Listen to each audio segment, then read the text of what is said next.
The United States owes more money than any country in the history of human civilization. And right now, the bill is arriving faster than at any point since World War II. This video covers what $39 trillion actually means, how America got here, and what the numbers say about where this ends. Here is a way to feel the size of this, because when figures get this large, they stop registering as real money. Spending $1 million every single day, starting from the birth of Jesus Christ, and running all the way to today, would get you to roughly $735 billion. And that is still less than what the United States paid in interest on its debt in a single year. In 2024, the federal government sent out $882 billion just in interest payments. Not building roads, not funding schools, not paying down the principal, just the interest on what it already owes. And this is where it gets genuinely hard to process.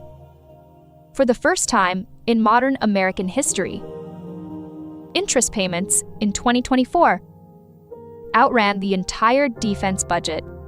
Defense spending came in at around $874 billion that year.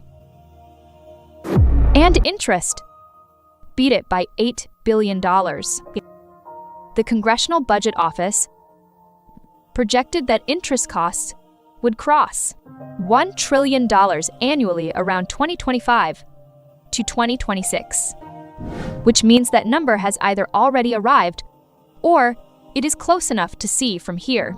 200 years of slow accumulation followed by a sprint is the honest version of this story.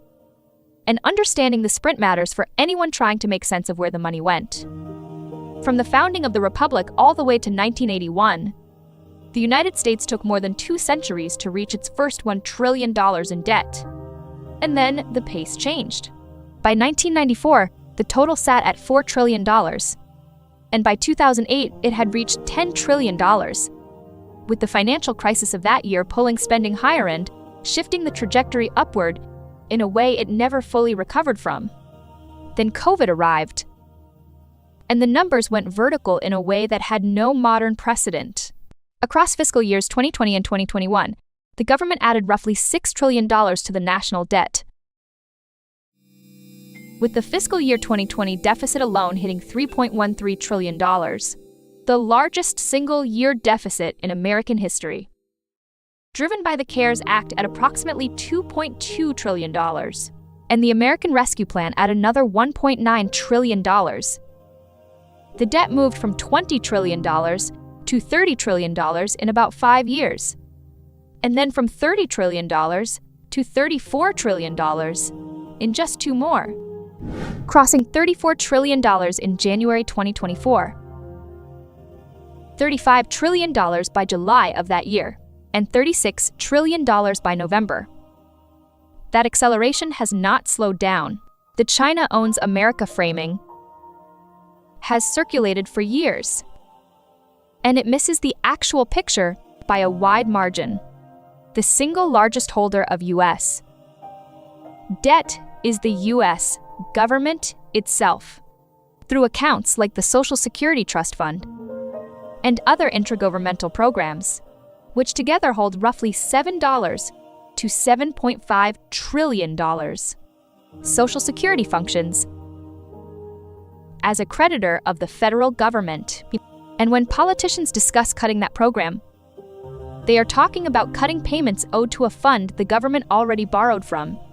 The Federal Reserve holds another $4.5 to $5 trillion, although that figure has been declining since 2022, as the Fed actively reduced its Treasury holdings through quantitative tightening, which removed one of the largest buyers from the market at exactly the wrong time. Foreign holders as a group own around $8 to $8.5 trillion, with Japan sitting at approximately $1.1 trillion as the largest foreign creditor. China comes in second at around $775 to $800 billion. And here is the thing, that number used to be over $1.3 trillion around 2013. Meaning China has been quietly reducing its exposure to American debt for more than a decade. The rest belongs to domestic private investors, pension funds, mutual funds, and banks, and their appetite for treasuries matters more than most people track. The math that doesn't work. Fiscal year 2024 brought in approximately $4.9 trillion in federal revenue and spent approximately $6.75 trillion, producing a gap of $1.83 trillion, the third largest annual deficit in American history, trailing only the 2 COVID years. That single number deserves attention from anyone watching their portfolio.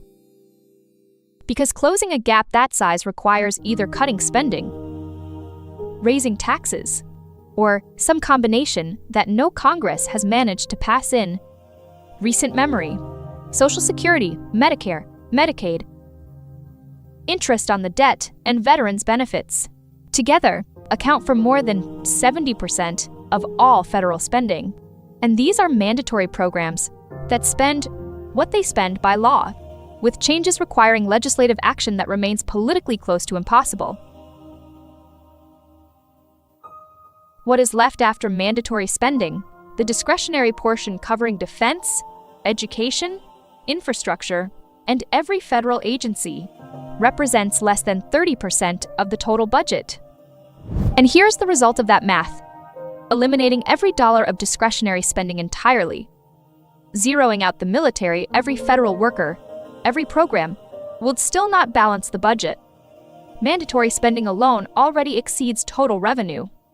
That is not an opinion. That is arithmetic. The interest rate trap.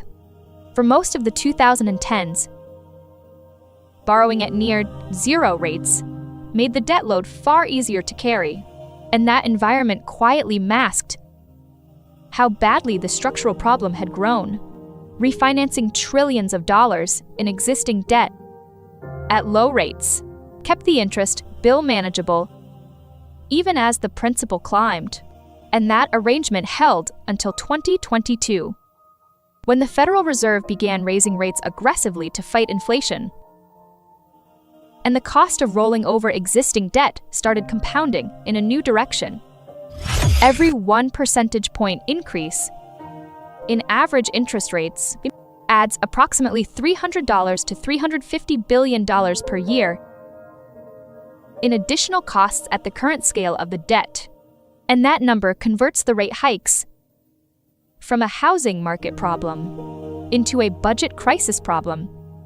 At the federal level, the CBO's 2024 long-term budget outlook projected that debt held by the public would reach 116% of GDP by 2034 and 166% of GDP by 2054, levels that have no American historical parallel outside of World War II. And the difference is that after World War II, economic growth outran the borrowing.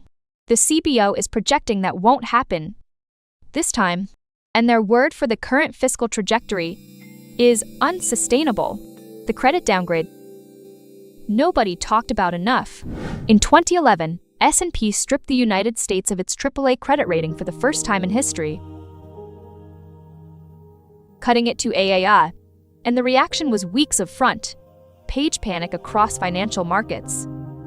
In August 2023, Fitch made the same move, downgrading the U.S. from AAA to AAI with a citation of political dysfunction around the debt ceiling and a deteriorating fiscal path.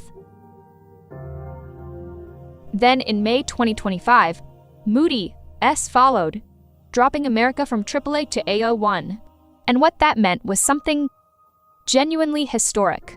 All three of the major credit rating agencies, Fitch, and Moody's, had now officially concluded that the United States of America no longer qualifies as the most creditworthy borrower on Earth. Credit downgrades feed into borrowing costs, and higher borrowing costs feed into larger deficits, and larger deficits feed into more debt, and more debt feeds into higher interest payments, and that loop doesn't close on its own. Federal Reserve Chair Jerome Powell told Congress that the U.S. fiscal path is unsustainable. and Janet Yellen, as Treasury Secretary, called a potential default catastrophic. These aren't outside voices. They're the people who built and managed the system, saying the system has a structural problem that hasn't been addressed. Is it actually doom? Not every serious economist reads these numbers as a countdown to collapse, and that perspective deserves a fair hearing. One school of thought argues the raw debt figure is the wrong lens entirely, with the debt-to-GDP ratio offering a more honest measure, since an economy that grows faster than its debt effectively shrinks the burden over time, which is exactly how the US worked its way out of its World War II debt load. Economists associated with modern monetary theory, including Stephanie Kelton, author of The Deficit Myth, take that argument further, contending that a government issuing its own currency can't go bankrupt in the conventional sense, and that the dollar's status as the world's reserve currency gives the United States fiscal room that no other country on the planet can access. These are serious arguments, and they carry genuine weight. But the CBO, which operates without a political agenda in either direction, is projecting a trajectory that by any historical measure looks difficult. The question isn't whether the crisis has arrived today. The question is whether the political structure of American government will produce the changes needed before the math forces them. What this means for you as an investor, for anyone in their late 20s through mid-40s who is actively building wealth. This isn't an abstract political debate. It is a set of conditions that directly shapes the investment environment in real time. Heavy federal borrowing competes with private borrowing for available capital, which puts upward pressure on interest rates across the economy.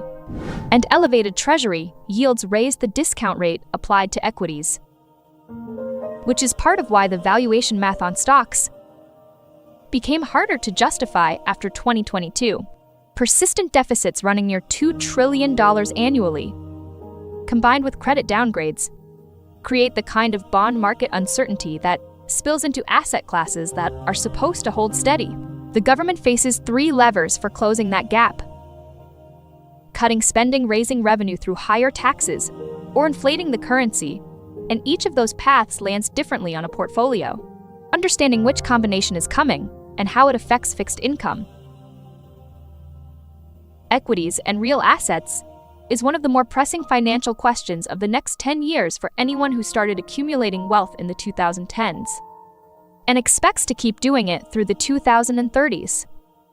The United States has accumulated $39 trillion in debt through a combination of wars, financial crises, pandemic response, and mandatory spending programs that are structurally resistant to reform. Interest on that debt now outpaces the entire defense budget. All three major credit rating agencies have cut U.S. debt below AAA, and the CBO's official, nonpartisan projection is that the situation worsens materially before it stabilizes. Whether the economy is doomed depends on variables no one can fully model, and the dollar's reserve status is a real and meaningful structural advantage. But not necessarily doomed, and everything is fine, are not the same statement. And the math sitting between those two positions is $39 trillion and climbing. This number is the financial backdrop of the next generation of American economic life. And if you are building wealth right now, understanding it is part of the job. If this video was useful, subscribe, because this is exactly the kind of thing covered here every week. And the video explaining how the Federal Reserve's rate decisions connect directly to the debt spiral is linked right now.